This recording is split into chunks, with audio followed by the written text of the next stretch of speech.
신약성경 316페이지에 있습니다. 에베소서 6장 1절에서 4절까지 한 절씩 교독하겠습니다. 신약성경 316페이지에 있습니다. 자녀들아, 주 안에서 너희 부모에게 순종하라. 이것이 옳으니라. 내 아버지와 어머니를 공경하라. 이것은 약속이 있는 첫 계명이니. 이로써 내가 잘되고 땅에서 장수하리라. 또 아비들아, 너희 자녀를 노엽게 하지 말고 오직 주의 교훈과 훈계로 양육하라. 아멘. 주일 오전 예배 나오신 여러분들을 환영하고 축복합니다. 우리 옆에 있는 분들과 마스크는 썼지만 인사합시다. 잘 오셨습니다. 환영합니다. 축복합니다. 최근에 가정의 동태와 어떤 문화, 어떤 가정의 변화를 좀 살펴보게 되었는데요. 2020년 7월 여성가족부와 한국여성정책연구원에서 조사를 했다라고 합니다. 근데 그 결과를 여러 가지가 있는데 그 가운데 좀 몇 가지를 소개하면, 최근에 코로나19로 인하여서 최근 2년 혹은 3년 기간 동안에 과거와 다르게 조금 가정의 변화가 있는데, 그것이 무엇이냐면 가족과 함께 집에 있는 시간이 증가했다라는 것이에요. 그리고 또한 그 가족과 함께 있는 시간이 증가하다 보니까 가족과 함께 식탁 안에서 식사를 하는 횟수도 과거에 비해서 많이 늘어났다. 굉장히 긍정적인 모습이긴 해요. 코로나가 물론 우리 일상을 좀 어렵게 하고 또 마스크를 쓰는 불편함과 다양한 여러 가지 일들이 있었지만, 그 가운데서도 가족 안에 좀 긍정적인 부분이 있었다면 집에 있는 어떠한 시간과 같이 식사를 나눈 어떤 교제의 시간들이 증가했다라는 것이죠. 그러나 또 그 가운데 그 조사를 보니까 어떤 결과가 있었냐면, 그만큼 코로나 기간에 자주 모이고 같이 시간을 많이 보내다 보니까 가족들 간의 갈등의 경험도 좀 많았다라는 이런 조사까지도 나왔어요. 참 재미나죠. 한편에서는 좀 긍정적으로 많은 사람들이 같이 그동안 함께 하지 못했던 가족들과의 대화, 또 어떤 식탁의 교제, 나눔, 이런 것들이 있었지만, 그 가운데에도 또 가족 안에 좀 예민하게 어떤 갈등이 있고 다툼이 있고 상처가 있는 어떤 이 양면성을 가지고 있음을 최근의 가정의 변화의 통계 이 이야기를 보게 되었어요. 그 가운데 우울감과 스트레스가 커짐으로 인한 잦은 갈등, 폭언, 상처, 이런 것들이 좀 많이 있었다라고 이야기를 합니다. 어버이 주일을 맞이하여서 최근에 어저께 제가 잠깐 뉴스를 보게 되었는데, 어버이날 가장 선물 받고 싶은 게 무엇이냐라고 했을 때 작년까지는 1위가 현금이었다라고 이야기를 해요. 그런데 올해 그것이 조금 바뀌었다라고 이야기를 하는데, 작년에 1위가 현금이었다면 올해에는 여러분 무엇인지 아십니까? 안마의자예요. 안마의자. 그리고 두 번째가 해외 가족여행. 그리고 세 번째가 명품 가방, 명품 시계, 혹은 명품 옷. 현금은 조금 좀 뒤로 터졌더라고요. 그러니까 이만큼 코로나로 인하여서 어떤 가정의 변화, 또 인식, 그다음에 어떤 생활 패턴, 사고가 급변하게 바뀌고 있고 조금씩 우리의 생각이 또 다르게 변화되고 있음을 보게 돼요. 어김없이 우리는 해마다 5월달이 되면 어린이 주일, 또 어버이 주일을 이렇게 보냅니다.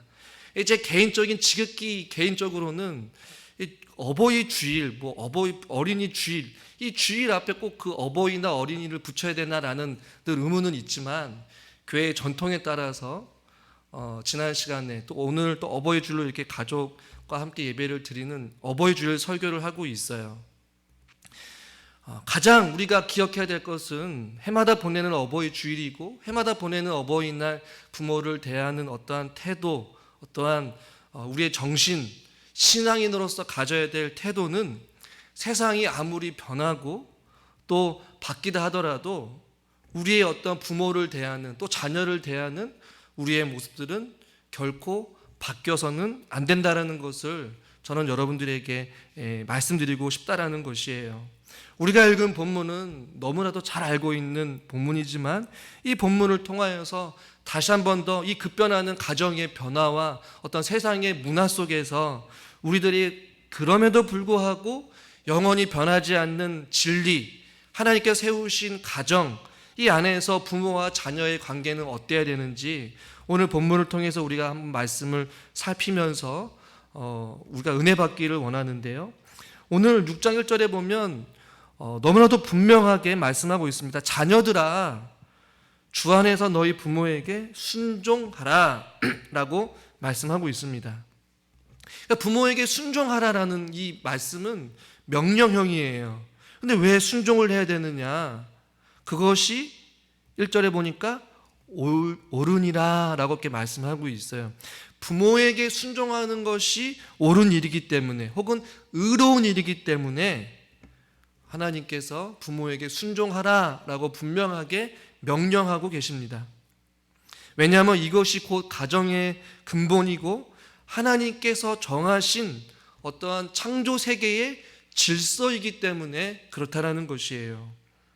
더 나아가서 6장 2절에 보니까 이것은 약속이 있는 첫 계명이다라고 말씀하고 있어요. 그러니까 부모에게 순종하는 이것은 하나님께서 이 세상 만물을 창조하시고 가정을 세우신 그것 가운데 하나님께서 정하신 창조의 질서에 맞는 것이고, 또한 이것이 약속이 있는 첫 번째 계명이기 때문에 우리들은 부모에게 순종해야 된다라고 말씀하고 있다라는 것이에요. 이 첫 번째 혹은 첫 계명이다라는 것은 여러 가지 의미를 가지고 있지만 그 가운데 이 첫 계명이다라는 것은 계명 중에서 가장 먼저 나오는 순서적인 면도 있어요.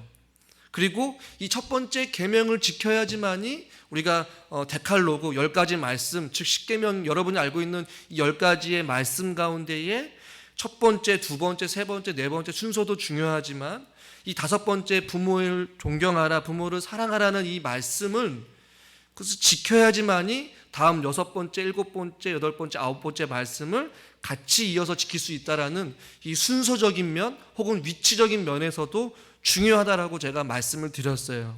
근데 부모에게 순종하라는 것은 하나님 보시기에 창조 질서에 옳은 일이고 또 첫 번째 첫 계명이기 때문에 저와 여러분들은 부모에게 순종해야 된다라고 성경은 말씀하고 있는 것이에요. 근데 왜 부모에게 순종을 해야 되느냐? 또 다른 이유는 부모는 하나님의 대행자이기 때문에 그래요. 하나님께서는 하나님을 대신하여서 부모를 우리에게 보내주시고 그 자녀를 보호자로 양육자로서 하나님께서 우리들을 세워주신 줄 여러분 믿으시길 바랍니다. 하나님께서 부여하신 이 수직적인 권위가 있기 때문에 우리는 부모에게 순종해야 되는 것이 마땅하다라는 것이에요. 이것은 즉 부모에게 순종하는 것이 하나님께 순종하는 것과 동일하다라는 의미를 가지고 있어요. 저와 여러분들이 부모된 자로서 혹은 자녀들 자로서 우리들이 부모에게 순종할 수 있기를 저는 주님의 이름으로 간절히 축원합니다. 근데 중요한 것은 제가 이것이 옳다라고 말한 이유는 하나님께서 세우신 질서에 맞기 때문에 그렇다는 것이에요. 하나님께서 지으신 그 질서를 어기고 불순종하고 자기가 권력자로서 살아간다는 것은 지극히 하나님 말씀에 불순종하는 태도인 것이죠. 이것은 물론 1차적으로는 부모에게 해당되지만 이것은 우리가 살아가는 교회 공동체나 가정 안에서 사회적인 공동체 안에서도 동일하게 적용되어지는 거예요. 사회적 직분이나 위치, 교회 안에서도 하나님께서 세우신 질서와 또한 법칙이 있다라는 것이죠. 그런데 6장 1절에 조건을 달았는데 부모에게 순종하는데 무조건적으로 순종하는 것이 아니라 6장 1절에 보니까 주 안에서라고 우리에게 말씀해 주고 있어요. 순종의 기준은 바로 주님 안에서 순종하라라고 말씀하고 있는 것이죠. 근데 여러분 보십시오. 제가 서론에서도 말씀드렸듯이 이 코로나로 인하여서 가족들이 자주 모이고 같이 한 공간에 있다 보니까 생활이 불편하기도 하고 또 오랜 시간 동안 감정이 예민해지다 보니까 가족 안에 갈등이 생길 수밖에 없다라는 말이에요. 그걸 떠나서 우리가 살아가면서 가족들 안에서 갈등 없는 가정은 없다라는 것이에요. 부부들 간에도, 부모와 자식들 간에도, 형제들 간에서도 갈등이 생길 수밖에 없다라는 것이죠.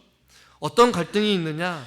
여러 가지 상황 속에서 갈등이 있겠지만 우리가 먼저 기억해야 될 것은 두 가지 측면에서 갈등이 생길 수 있어요. 하나님을 믿는 부모와의 갈등, 그리고 하나님을 믿지 않는 부모와의 갈등이 있어요.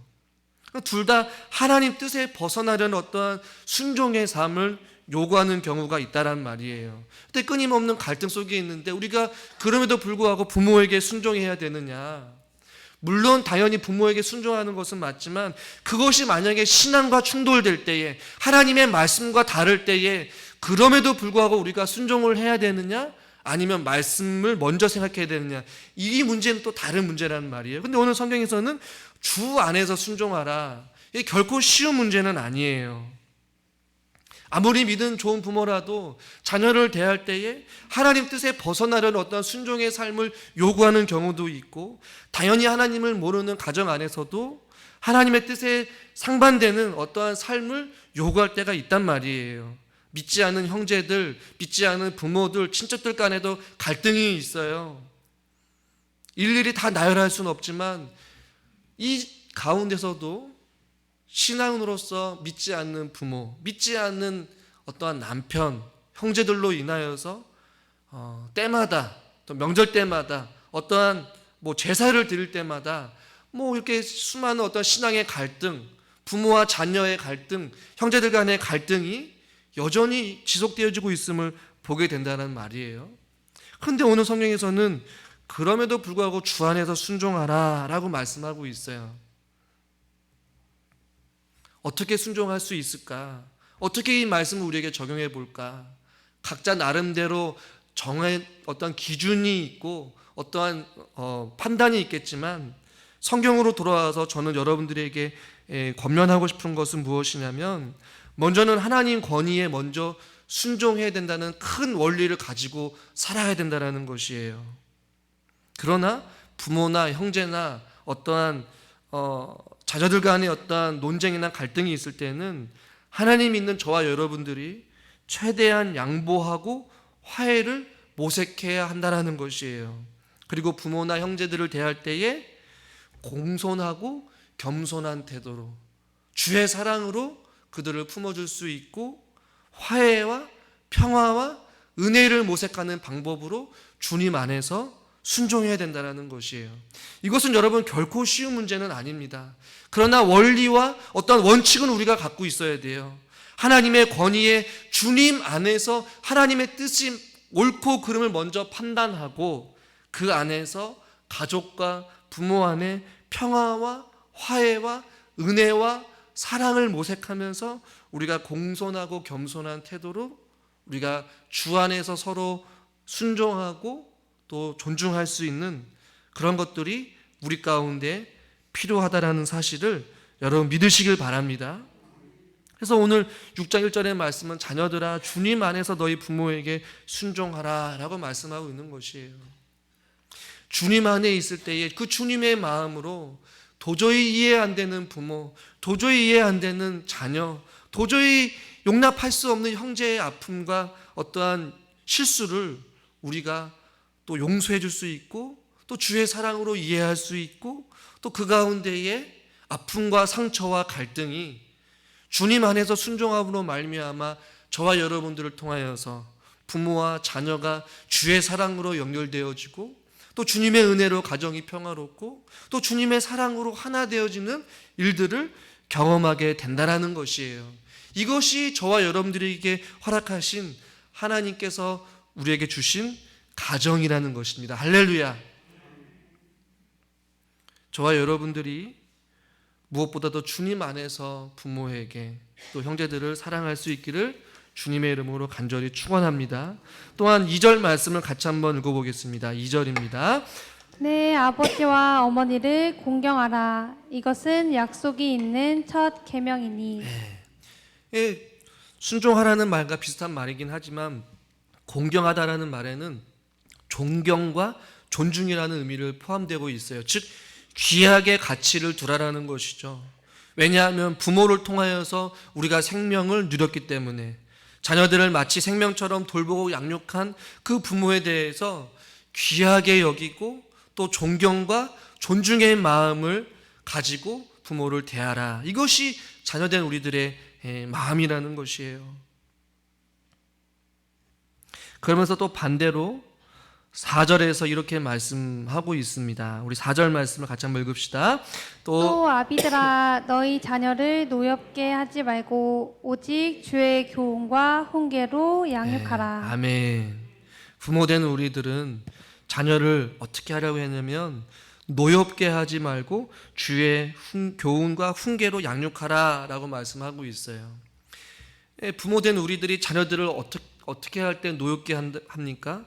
사랑이란 이름으로 자녀를 대하고 양육하고 우리가 키우지만 때로는 자녀들이 우리의 소유물로 생각하는 부모들, 부모의 가치관대로 자녀가 행동할 것을 강요하고 자기의 생각과 자기의 생각대로 자녀들을 만들려 하는 어떤 부모의 욕심으로 인하여서 자녀들에게 상처가 되는 말이나 행동을 할 때가 있다라는 것이에요. 이것은 저에게도 해당됩니다.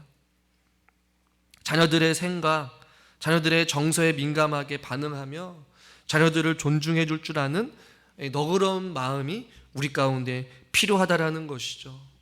그러나 반대로 자녀를 노엽게 하지 않기 위해서 너무나도 무관심하게 방치해서도 안 된다라는 것이에요. 노엽게 하지 말라는 얘기는 자녀들을 어떠한 개인의 생각과 욕심으로 자녀들을 양육하는 것이 아니고 그 다음 구절을 보면 오직이라는 단어의 전제 조건은 무엇입니까? 자녀를 양육할 때에 오직 이 방법밖에 없다라는 것이에요. 어떤 우리 부모의 욕심이나 강요에 의해서 어떤 매를 들어서 어떤 강제적으로 무관심하거나 때로는 방치하거나 이런 것이 아니라 오직 이거밖에 없는데 주의 교훈과 훈계로 양육하라 라고 말씀하고 있어요. 주의 교훈은 무엇입니까? 훈계는 무엇입니까? 하나님의 말씀 아니겠어요? 하나님의 말씀으로 자녀들을 양육할 수 있는 이 지혜가 필요하다라는 것이에요. 가정 안에 자녀들을 키울 때에 또 이미 자녀들이 결혼해서 멀리 떨어져 있다 할지라도 부모된 우리들은 시시때때로 자녀들의 어떤 믿음 생활을 점검하고 자녀들이 주님 안에서 바르게 살아갈 수 있도록 교훈과 훈계로 양육하라. 이것도 명령으로 되어 있어요.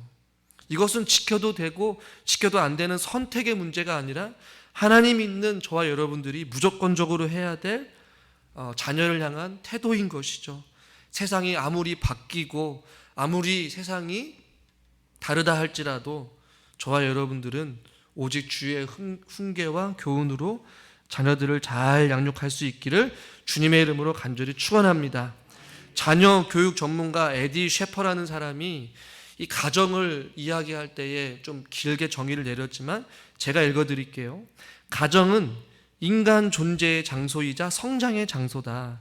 인격의 요람이며 피난처며 보금자리며 최초의 경제단이며 문화 창조의 중심이다. 기억의 박물관이며 인간 관계의 출발점이 되고 성숙한 관계가 형성되는 자리고 그 다음이 좀 저에게는 도전이 되었는데요. 신앙의 출발점이자 또한 그 신앙이 완성되는 장소다라고 말씀하고 있어요. 할렐루야. 우리의 가정이 어떻다고요? 신앙의 출발점이자 또한 그 신앙이 완성이 되는 장소가 바로 우리의 가정이래요. 여러분의 자녀들의 신앙의 출발점이 여러분의 가정으로 시작되었다고 한다면 지금도 이루어가고 있고 또 이미 또 완성되어 가는 이 가정에 있는 것이 바로 우리의 가정인 줄 믿으시길 바랍니다. 그만큼 가정이 중요하다라는 것이죠. 물론 가정 안에 상처와 아픔과 눈물과 또한 가정 안에 갈등도 있지만 또 가정 안에 기쁨도 있고 사랑도 있고 자유도 있고 인격이 형성되어지고 그 안에서 신앙이 자라가고 신앙이 완성되어 가서 성숙한 그리스도인으로서 이루어지는 장소가 가정으로부터 시작되어야 된다는 것이에요. 행복한 가정은 그냥 이루어지는 것이 아니라 자녀된 자들은 부모에게 주님 안에서 순종하고 부모된 자들은 자녀를 노엽게 하지 아니하며 오직 하나님의 말씀과 훈계로 양육할 때에 이러한 신앙의 가정, 믿음의 가정, 하나님 기뻐하시는 가정이 될 수 있다라는 것이에요. 최근에 별세한 이어령 박사님이 계십니다. 한 번쯤은 들어봤을 거예요. 초대 문화부 장관이자 문화평론가로서 또 많은 지성인들에게 도전을 줄 뿐만 아니라 우리 기독교에도 또 많은 신앙적으로 도전을 주었던 박사님이 계십니다. 이 사람이 쓴 내용 가운데 재인용을 해서 제가 여러분들에게 소개를 하면, 딸 아이가 있었는데 미나가 어렸을 때 아버지 서재의 문을 두드렸다라고 이야기를 해요. 이미 이어령 박사님이 살아생전에 딸은 먼저 죽음을 맞이해서 죽었습니다. 그런데 그분이 책에 쓰기를 딸 아이가 어렸을 때에 자기 서재의 문을 두드리고 왔다라는 것이에요. 그리고 아빠한테 아빠 잘자 굿나잇 하고 인사를 하려고 왔어요. 그런데 이어령 박사가 글을 쓰는 일에 바빴던 찰나에 그 딸이 굿나잇 인사를 하러 왔던 그 딸 아이를 향하여서 그냥 듣는 중 마는 둥 손만 흔들고 그냥 딸을 방 안으로 돌려보냈다라고 이야기를 해요. 뒤늦게 그 딸 아이를 보내고 나서 편지를 쓰듯이 수필을 이야기를 썼는데, 그가 이어령 박사가 이런 이야기를 했습니다. 나에게 만일 30초의 그 시간이 다시 주어진다고 한다면 딱 한 번이라도 좋으니 그때로 돌아가고 싶다라고 이야기를 해요. 그때가 언제였냐면 그렇게 바쁘게 책을 읽고 글을 쓰면서 고심하고 있던 그 바쁘고 분주했던 그 찰나에 딸아이가 밤늦게 아버지를 보고 싶어서 아빠의 얼굴을 보면서 아버지 굿나잇 하려고 인사를 했던 그 짧은 찰나, 그 찰나로 다시 돌아가서 만약 그때가 다시 온다고 한다면 나는 글을 쓰던 펜을 내려놓고 일담한 책장을 덮어두고 두 팔을 벌려서 그 딸을 안아주면서 사랑하는 미나야 잘 자라 내 사랑하는 딸아, 이 말 한마디를 그렇게 하고 싶었다라고 이야기를 해요. 죽음을 맞이하면서 먼저 죽음을 맞이하고 세상을 떠난 딸 아이를 향한 그 그리움 속에서 임종을 앞둔 이 이어령 박사님께서 그런 이야기를 했다라고 이야기를 해요. 그러면서 그런데 어찌하면 좋으니 내가 눈을 떠도 너는 없으니 너와 함께 맞이할 아침이 없으니 어찌하면 좋으니, 이런 글을 썼다라고 이야기를 해요. 그러면서 사랑하는데 필요한 시간은 딱 30초인데 라는 생각을 해보게 되었어요. 사랑하는 성도 여러분, 아무리 빡빡한 일정과 아무리 분주한 삶이라 할지라도 우리에게 허락하신 귀한 선물인 하나님의 자녀들, 여러분 시편 127편 3절에 보니까 보라 자식들은 여호와의 기업이요 태의 열매는 그의 상급이로다 라고 말씀하고 있어요. 하나님이 우리에게 주신 그 기업, 그 선물인 하나님의 자녀들, 또 우리에게 생명을 주신 부모에게 그 사랑을 표현할 수 있는 그 시간은 겨우 30초밖에 안 되는데, 그 찰나도 바쁘다는 핑계로 또 분주하다는 핑계로 우리가 그 시간을 내어지 못한 건 아니었는지, 이여름 박사의 그 글을 보면서 저에게도 참 많은 도전과 또 많은 제 자신을 돌아보는 시간이 되었습니다. 이것은 분명 가정 안에서뿐만이 아니라 교회 공동체 안에서도 한 번쯤은 우리가 생각해 보아야 될 이야기인 것 같습니다. 저는 교회에 온 지 얼마 되진 않았지만 우리 사랑하는 성도님들은 거의 한평생을 이 자리에 앉아서 같이 신앙생활하면서 믿음 생활을 했던 믿음의 동역자들이에요.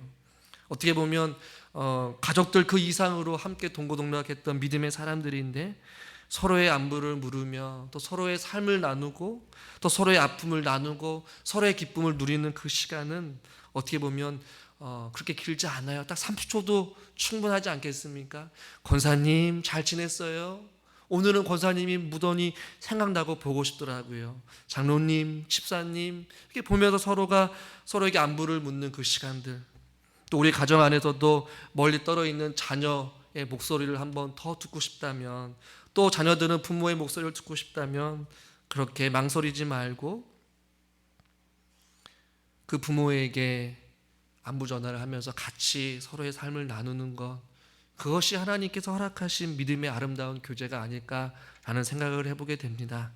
여러분, 우리에게 허락하신 시간이 언제 어떻게 마무리될지 모르잖아요. 생각나는 사람이 있다면 예배를 마치고 지금 당장이라도 연락을 해서 그 사람과의 삶을 나누고 서로의 사랑을 나눌 수 있는 저와 여러분이 되면 얼마나 좋겠습니까? 부모와 자녀들 간의 서로의 사랑의 표현, 또 주님 안에서 순종하고 주님 안에서 주의 말씀과 훈계로 양육할 수 있는 믿음의 가정, 또 저와 여러분이 될 수 있기를 주님의 이름으로 축원합니다. 기도하겠습니다. 하나님, 자녀된 우리들은 부모님을 순종할 때에, 공경할 때에 주님 안에서 순종하고, 또 부모된 우리들은 자녀를 양육할 때에 자녀를 노엽게 하는 것이 아니라 오직 주의 말씀과 훈계로 양육할 수 있는 이 하나님의 말씀 앞에 우리가 순종함으로 나아가기를 원합니다. 그래서 하나님께서 허락하신 믿음의 가정, 하나님께서 허락하신 우리 부모, 우리 자녀들, 주님 안에서 하나 되게 하여 주시고, 또 주님 안에서 은혜와 평강을 누리는 믿음의 가정, 또 사랑이 풍성한 가정들이 되게 하여 주시옵소서. 예수님의 이름으로 기도드리옵나이다. 아멘.